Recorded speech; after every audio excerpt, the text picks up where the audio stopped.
அதுலேருந்து வந்த ஒரு இம்ப்ரெஷன் தான் கிர்ன்னு ஒரு நாய்ஸ் கேட்டுக்கிட்டே இருந்துச்சு. சூப்பராகவே இருக்குது. பேஸ் எல்லாம் வந்து சூப்பராக இருந்துச்சு.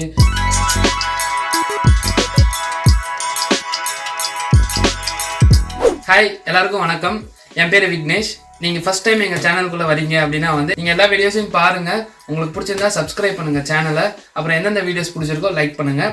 அப்போ தான் எங்களுக்கு கொஞ்சம் மோட்டிவேஷனாக இருக்கும் நிறைய வீடியோஸ் போடுறதுக்கு. நாங்களும் வந்து நிறைய கண்டென்ட்ஸ் கொண்டு வரணும் உங்களுக்காக அப்படின்னு நாங்கள் ட்ரை பண்ணிக்கிட்டே தான் இருக்கிறோம். ஓகே, இன்னைக்கு இந்த வீடியோவில் என்ன பார்க்க போகிறோம் அப்படின்னா வந்து ஒரு அன்பாக்சிங் தான். என்னடா நீயும் டெக் சேனல் மாதிரி அன்பாக்சிங்லாம் பண்ண ஆரம்பிச்சிட்டியா அப்படின்னு கேட்காதீங்க. ஏன்னா வந்து நான் நிறைய டெக் சேனல்ஸ் பார்ப்பேன். அதுலேருந்து வந்த ஒரு இம்ப்ரெஷன் தான். நான் ரீசெண்டாக வந்து ஒரு டெக் ப்ராடக்ட் வாங்கினேன். அதை அன்பாக்ஸ் பண்ணி ரிவ்யூ பண்ணி உங்களுக்கெல்லாம் காட்டணும்னு எனக்கு ஒரு இன்ட்ரெஸ்ட் இருந்துச்சு. ஸோ அதுக்கான ஒரு முயற்சி தான் இது.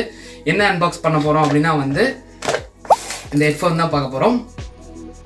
வாங்க இப்போ எல்லோரும் சேர்ந்து அன்பாக்ஸ் பண்ணிடலாம். எடுத்தோடனே வந்து நான் அந்த பாக்ஸை டச் பண்ணி ஓப்பன் பண்ணும்போது நல்லாவே வந்து ஒரு வெயிட்டாகவே இருந்துச்சு. நல்ல ஒரு ப்ரீமியம் குவாலிட்டியாக இருந்துச்சு. குவாலிட்டி நல்லா இருந்துச்சு. அது இந்த பேக்கேஜிங் குவாலிட்டி நல்லா இருந்துச்சு. ஓப்பன் பண்ணோடனே வந்து அந்த சார்ஜ் அந்த கேஸ் இருந்துச்சு, அந்த ஹெட்ஃபோன்ஸோட கேஸ் இருந்துச்சு. அந்த கேஸ் நம்ம எடுத்து தனியாக வச்சிடலாம். அந்த கேஸே பார்த்திங்கன்னா கொஞ்சம் ஹெவியாக தான் இருந்துச்சு. அதுக்கப்புறம் ஒவ்வொரு ஹெட்ஃபோனை எடுத்து நம்ம வெளியே வச்சிடலாம். வெளியே வச்சுட்டு அந்த பிளாஸ்டிக் எடுத்து பார்த்தேன். அந்த பிளாஸ்டிக்குள்ளே வந்து நிறைய அந்த ஹெட்ஃபோன்ஸுக்கு தேவைப்படுற அந்த ஆக்சசரிஸ்லாம் இருந்துச்சு. இந்த ஹெட்ஃபோன் பட்ஸு, சைஸுக்கு ஏற்ற மாதிரி பட்ஸ் இருந்துச்சு. அதுக்கப்புறம் வந்து அந்த ஹெட்ஃபோன் க்ரிப் இருந்துச்சு. அதுக்கப்புறம் charging case type C cable இருந்துச்சு. அதுக்கப்புறம் வாரண்ட்டி கார்டு, 2 இயர் வாரண்ட்டி கார்டும் இருந்துச்சு அதுக்குள்ளே. அதுக்கப்புறம் வந்து மேனுவல்ஸ் எல்லாம் இருந்துச்சு. சரி, இப்போ எல்லாத்தையும் நம்ம எடுத்து வச்சாச்சு. இப்போ வந்து நம்ம தனித்தனியாக பார்ப்போம். இந்த பாக்ஸில் வந்து பார்த்திங்கன்னா வந்து இது வந்து நல்ல ஒரு பேஸ் கொடுக்குன்னு சொல்லி போட்டிருந்தாங்க. ரிவ்யூஸ்லேயும் அதுதான் கொடுத்துருந்தாங்க. நல்லா வந்து தனித்தனி ஹெட்ஃபோன்ஸாக யூஸ் பண்ணி, இதெல்லாம் நார்மலாக எல்லா ட்ரூ வயர்லெஸ் ஹெட்ஃபோன்ஸ்லையும் இருக்கிறது தான். அதுக்கப்புறம் வந்து இதோட ஃபீச்சர் வந்து பார்த்திங்கன்னா ப்ளூடூத் 5 அந்த மாதிரி நிறைய ஃபீச்சர்ஸ்லாம் இருக்குது. நீங்கள் பின்னாடி பாக்ஸில் பார்த்திங்கன்னா அந்த என்னென்ன ஸ்பெசிஃபிகேஷன்ஸ்ன்னு இருக்கும். இதோட ஸ்பெஷல் இது என்ன சொல்ல வராங்க அப்படின்னா வந்து நம்ம எமர்ஜென்சி டைமில் நம்ம சார்ஜும் பண்ணிக்கலாம் அப்படின்னு சொல்கிறாங்க. இதில் வந்து க்ளோஸாக நீங்கள் பார்த்தீங்கன்னா 3.7 வோல்ட்டு அந்த மாதிரி இதெல்லாம் இருந்துச்சு. ஃபோன் பேட்டரியை விட கம்மியான ஒரு இதில் தான் இருந்துச்சு. ஆனால் எப்படி சார்ஜ் ஆகும்னு எனக்கும் தெரில. நானும் கன்ஃபியூஷனாக தான் இருந்தேன். பார்ப்போம், நம்ம அதை இந்த வீடியோவில் வந்து கண்டினியூஸாக பாருங்கள். நம்ம சார்ஜ் பண்ணிலாம் பார்ப்போம்.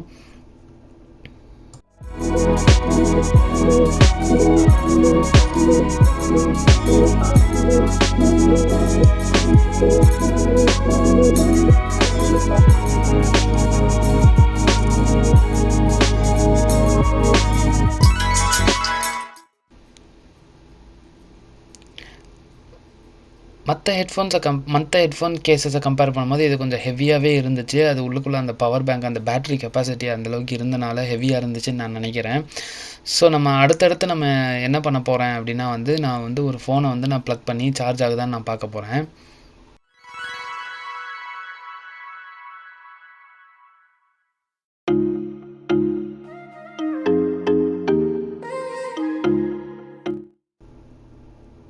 நான் அந்த மேனுவல்லாம் கொஞ்சம் படிச்சுட்டு அதுக்கப்புறம் நான் டேரெக்டாக அந்த கொடுத்துருக்க டைப் சி கேபிளே வந்து இந்த யூஎஸ்பி போர்ட் இருக்கு இல்லையா, அதில் நான் ப்ளக் பண்ணிவிட்டு நான் என்னோடய ஃபோனை கனெக்ட் பண்ணோம். உடனே சார்ஜ் ஆகலை.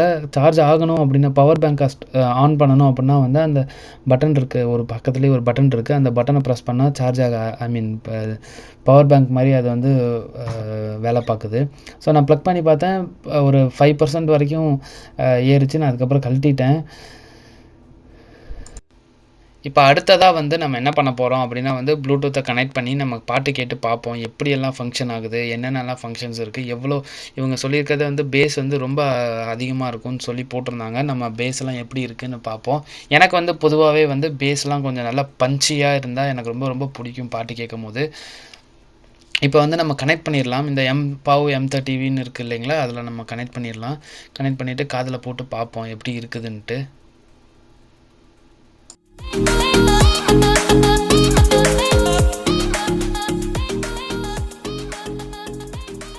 இது வந்து கண்டிப்பாக வந்து ஒரு ஸ்பான்சர்ஷிப் வீடியோவோ இல்லை வந்து எங்களுக்கு ப்ரொமோஷனுக்கோ எதுவுமே யாரும் பே பண்ண கிடையாது. ஒரு ஹெட்செட் வாங்கினோன்னா, புதுசாக ஒரு ஹெட்செட் வாங்கினோன்னே நம்ம ஃப்ரெண்ட்ஸ் கூடலாம் ஷேர் பண்ணுவோம்ல, அதோட இது எப்படி இருந்துச்சு, அந்த எக்ஸ்பீரியன்ஸ் எப்படி இருந்துச்சுன்னா அந்த மாதிரி தான் உங்க கூட நான் ஷேர் பண்ணுறேன். இது நான் சொந்தமாக வாங்கின ஒரு ஹெட்செட். நான் வந்து ரொம்ப காஸ்ட்லியெல்லாம் போட்டு வாங்க எனக்கு விருப்பம் இல்லை. அதனால் நான் ஒரு பட்ஜெட்டில் தான் நான் வந்து பார்த்தேன். நிறைய பேர் அப்படி தான் பார்த்துட்ருப்பீங்கன்னு எனக்கு தெரியும். இது வந்து ரொம்பவே வந்து ஒரு நல்லா இருக்குது சொல்லப்போனால். நான் இதுக்கு முன்னாடி வந்து ஒரு போட் ஹெட்செட் வாங்கினேன். அதுவும் வந்து பட்ஜெட்டில் தான் 1200 rupeesல வாங்கினேன். ஃப்ளிப்கார்ட்டில் ஆர்டர் பண்ணேன். அது வந்து எனக்கு ரொம்ப சாட்டிஸ்ஃபைட் கிடையாது. ஏன்னா வந்து கனெக்ட் பண்ணோன்னே கிர்ன்னு ஒரு நாய்ஸ் கேட்டுக்கிட்டே இருந்துச்சு. அது இல்லாமல் எனக்கு அது ஒரு பிடிக்கவும் இல்லை. ஸோ அது காலப்போக்கில் அது வந்து ஒரு ஹெட்செட் காணாமல் போச்சு. இந்த ஹெட்ஃபோனை பொறுத்த வரைக்கும் சூப்பராகவே இருக்குது. குயிக்காகவும் கனெக்டும் ஆகுது.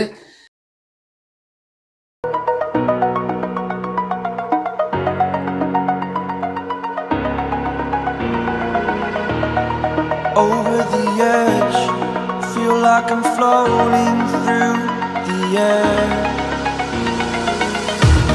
The pain I felt is paid for, all is said and done. Oh, I am restricted, fixed upon the web. I need to kick the habit that my mind is breathing in. Okay, என்னோட experience வந்து என்ன அப்படின்னா, இந்த headset பொறுத்த வரைக்கும் ரொம்ப சீப்பாக இருக்குது. ரொம்பவே வந்து கண்ட்ரோல் பண்ண முடியுது. 2 ஹெட்ஃபோன்லேயுமே வந்து ஒவ்வொரு கண்ட்ரோல்ஸ் கொடுத்துருக்காங்க. நான் யூஸ் பண்ணி பார்த்தேன். யூஸ் பண்ண வரைக்கும் சூப்பராகவே இருக்குது. பேஸ் எல்லாம் வந்து சூப்பராக இருந்துச்சு. அதே மாதிரி நான் அமேசானில் வந்து ஒரு டவுட்டோட தான் வாங்கினேன். ரிவ்யூஸ் கொடுத்துருந்தாங்க.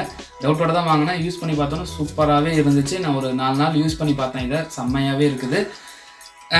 இந்த ஹெட்செட் பற்றி வேறு என்னெல்லாம் உங்களுக்கு தெரியுமோ அதெல்லாம் நீங்கள் வந்து கமெண்ட் பாக்ஸில் போடுங்க. உங்களுக்கு பிடிச்சிருந்துச்சு, இந்த ஹெட்செட் நல்லா இருந்துச்சு அப்படின்னு தோணுச்சுன்னா நீங்கள் கண்டிப்பாக வாங்கலாம். நான் அந்த லிங்க்கையும் வந்து உங்கள் டிஸ்கிரிப்ஷனில் கொடுக்குறேன். இது இந்தியாலையும் அவைலபிளாக இருக்குது. கண்டிப்பாக நீங்கள் வந்து பாருங்கள். நான் வச்சுருக்கிறது வந்து M30Plus. M30ன்னு ஒரு வெர்ஷன் இருக்குது. ஆனால் ரெண்டுக்கும் ஒரு வித்தியாசமும் கிடையாது. இதில் வந்து ஃபோனுக்கு நீங்கள் சார்ஜ் பண்ணலாம். M30ல் வந்து ஃபோனுக்கு சார்ஜ் பண்ண முடியாது. அவ்வளோதான் வித்தியாசம். மற்றபடி எல்லாமே சேம் தான். அப்புறம் வந்துட்டு அந்த ஹெட்ஃபோனில் வந்து நல்லாவே வந்து நான் போட்டுட்டு நான் நடந்து பார்த்தேன். ஜாகிங் போனேன்னு போய் சொல்ல மாட்டேன். நடந்து பார்த்தேன். அது வரைக்கும் ஓகே. நான் ஜாகிங்லாம் போகல. இதுக்கு முன்னாடி வந்து நான் ஒரு போட் ஹெட்ஃபோன் வச்சுருந்தேன். அந்த ஹெட்ஃபோன் வந்து எனக்கு ரொம்பவே வந்து டிஸ்சாட்டிஸ்ஃபைடு தான். ஏன்னா வந்து அது கீழே விழுந்துட்டே இருந்துச்சு. ஒரு நல்ல ஒரு கிரிப் இல்லை காதில். ப்ளஸ் வந்துட்டு கனெக்ட் பண்ணோன்னா கிர்ன்னு ஒரு சவுண்டும் வந்துட்டு இருந்துச்சு. ஒரு நாய்ஸும் க்ரியேட் ஆகிட்டு இருந்துச்சு. அந்த நாய்ஸ் வந்து எனக்கு ரொம்பவே வந்து டிஸ்டர்பிங்காகவே இருந்துச்சு. இது வந்து போட்டோன்னா ஃபுல்லாகவே நாய்ஸ் கேன்சலிங் மாதிரி தான் இருந்துச்சு. பட் நாய்ஸ் கேன்சலிங் இந்த ஹெட்ஃபோனில் கொடுக்கல. பட் நாய்ஸ் கேன்சலிங் மாதிரி இருந்துச்சு. ஸோ இதெல்லாம் வந்து என்னோட ஒப்பீனியன் மட்டும்தான். நீங்கள் யாராவது இந்த மாதிரி ஹெட்ஃபோன் யூஸ் பண்ணியிருக்கீங்க, இந்த MPOW அந்த ஹெட்ஃபோன் யூஸ் பண்ணியிருக்கீங்க, இதில் இருக்க டிஸ்அட்வான்டேஜ் இதெல்லாம் நான் மிஸ் பண்ணியிருந்தேன் அப்படின்னா வந்து கமெண்ட் பாக்ஸில் போடுங்க. இதோட இந்த வீடியோவை நான் முடிச்சுக்கிறேன். பை. இன்னொன்று சொல்ல மறந்துட்டேன். இந்த வீடியோ உங்களுக்கு பிடிச்சிருந்துச்சுன்னா லைக் பண்ணுங்கள். எங்கள் சேனல்ஸில் இருக்க வீடியோஸ் எல்லாம் மற்ற வீடியோஸ் எல்லாம் பிடிச்சிருக்கு அப்படின்னா, எங்கள் கண்டென்ட்லாம் பிடிச்சிருக்கு அப்படின்னா நீங்கள் மறக்காமல் சப்ஸ்கிரைப் பண்ணிக்கோங்க. பக்கத்தில் இருக்க பெல் பட்டனையும் ப்ரெஸ் பண்ணிக்கோங்க. அப்போ தான் நாங்கள் போடுற வீடியோஸ்லாம் வந்து உங்களுக்கு நோட்டிஃபிகேஷனில் வரும். கண்ட நேரத்தில் போடுவோம். நோட்டிஃபிகேஷன் வந்துச்சுன்னா நீங்கள் கொஞ்சம் அட்ஜஸ்ட் பண்ணி அப்புறமா கூட டைம் எடுத்து பாருங்கள். பை. இன்னொன்று சொல்ல மறந்துட்டேன். என்னென்னா, நாங்களும் எங்கள் சேனலில் வந்து ஒரு கிவ்அவே பிளான் பண்ணிகிட்ருக்கோம். என்னடா எல்லா யூடியூபர்ஸும் பண்ணுறதானடா வழக்கமாக, அதே தான் நாங்களும் பண்ணுறோம். இந்த வாட்டி கொஞ்சம் வித்தியாசமாக பண்ணலாமே அப்படின்னு நாங்கள் யோசிச்சுட்டு இருக்கும்போது ஒரு சின்னதாக ஒரு ஐடியா வந்துச்சு. என்னென்னா, நீங்கள் எல்லாம் வந்து எங்கள் சப்ஸ்கிரைபர்ஸ் இவ்வளோ நாள் ஃபாலோ பண்ணுறீங்க. எங்கள் வீடியோஸ் எல்லாம் வந்து நீங்கள் பார்த்துட்ருக்கீங்க. நிறைய பேர் லைக்கும் பண்ணியிருக்கீங்க. ஸோ இந்த கிவ்அவே வந்து உங்கள் கையிலேயே ஒப்படைக்கிறோம். என்னடா வித்தியாசமாக பேசுகிறிய அப்படின்னு யோசிக்காதீங்க. இந்த கிவ்அவேவை உங்கள் கையிலேயே நாங்கள் ஒப்படைக்கிறோம். என்ன அப்படின்னா வந்து நீங்கள் எல்லாம் நம்ம சப்ஸ்கிரைபர்ஸ் எல்லாமே நம்ம ஃபேமிலி விஎன்ஜா ஃபேமிலியில் இருக்க எல்லாருமே வந்து அவங்க ஐடியாஸை வந்து நீங்கள் கொடுங்க. அதாவது எப்படி கிவ்அவே கொடுக்கலாம், என்ன லைக் எக்ஸாம்பிள் வந்து நீங்கள் அமேசான் வவுச்சர் கொடுங்க, இல்லை வந்து வேறு ஏதாவது வவுச்சர்ஸ் கொடுங்க. அந்த மாதிரிலாம் நீங்கள் ஏதாவது க்ரியேட்டிவாக ஐடியாஸ் வச்சுருந்தீங்கன்னா எங்ககிட்ட நீங்கள் ஷேர் பண்ணுங்கள். அதே மாதிரி நீங்கள் எல்லாம் ஓவராக எக்ஸ்பெக்ட் பண்ணி பெரிய பெரிய யூடியூபர்ஸ்லாம் பண்ணுற மாதிரி டிவி கொடுங்க, ஃப்ரிட்ஜு கொடுங்க, வாஷிங் மிஷின் கொடுங்க எல்லாம் கேட்கக்கூடாது. ஏன்னா அந்தளவுக்குலாம் நாங்கள் இன்னும் வளரல. மேபி ஃப்யூச்சரில் வளர்ந்தால் அந்த மாதிரி நாங்கள் ஏதாவது பிளான் பண்ணுறோம். இப்போதைக்கு வந்து எங்களால் முடிஞ்ச அளவுக்கு ஒரு கிவ்அவே கொடுக்கலான்னு பிளான் பண்ணியிருக்கோம். நீங்கள் வந்து நான் சொன்ன மாதிரி க்ரியேட்டிவான ஐடியாஸ் ஏதாவது இருந்தால் கமெண்ட் பாக்ஸில் இந்த வீடியோலேயே நீங்கள் போடலாம். இல்லை அப்கமிங் வீடியோஸில் நீங்கள் வந்து ஏதாவது க்ரியேட்டிவ் ஐடியாஸ் வந்துச்சுன்னா நீங்கள் வந்து தயவு செஞ்சு அந்த க்ரியேட்டிவ் ஐடியாஸை போடுங்க. நாங்கள் வந்து அதுக்கு தகுந்த மாதிரி யாரோட வந்து மோஸ்ட் காமனான ஒரு ஐடியாவாக இருக்கோ அந்த ஐடியாவை நாங்கள் வந்து கிவ்அவே போட்டு விட்றோம். ஓகே, பாய்.